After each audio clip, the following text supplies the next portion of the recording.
Now, let's take the bow. It's hard to take it from a pencil to the stick because the stick is so much heavier.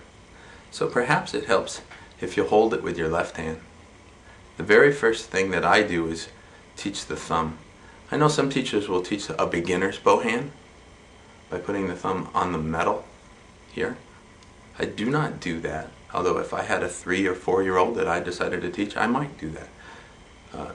Most importantly, though, the thumb would still be curved, and I would aim for the inside corner, because if you teach on the metal and it collapses, then that does not transfer at all to the adult bow hand or the big kid bow hand. So anyway, the thumb. We go back to our bow hold bunny and open the bunny's mouth. See how the thumb is curved?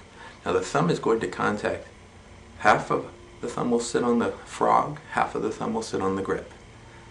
The thumb will then come in, and at the beginning I touch the hair with the thumb, like that.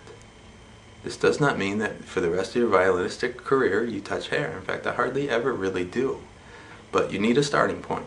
This means the thumb must come in a very steep angle and contact the hair. You can see it from this angle. Come in, half on the grip, half on the frog, touch the hair, thumb is curved. Okay. In the Galamian book, he shows the thumb coming out at a slight angle. I think the Paul Roland one does too, this way. And that's appropriate because your hand will lean forward.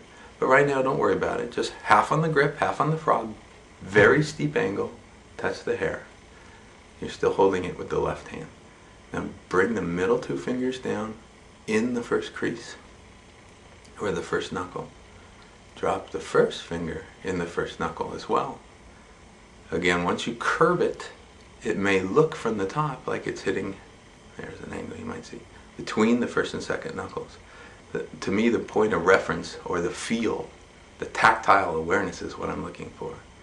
So I feel if it has slipped out of that spot. Okay. Now you take your pinky and you drop it on top. I know, someone told me once, a very famous teacher used to have her kids put the ring finger on this little circle on the frog, the eyelet.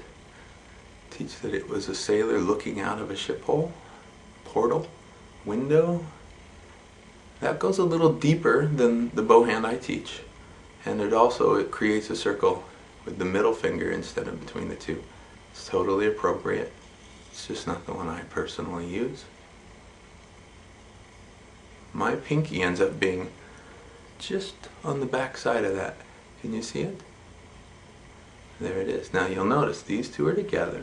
Have a little space here and a little space here.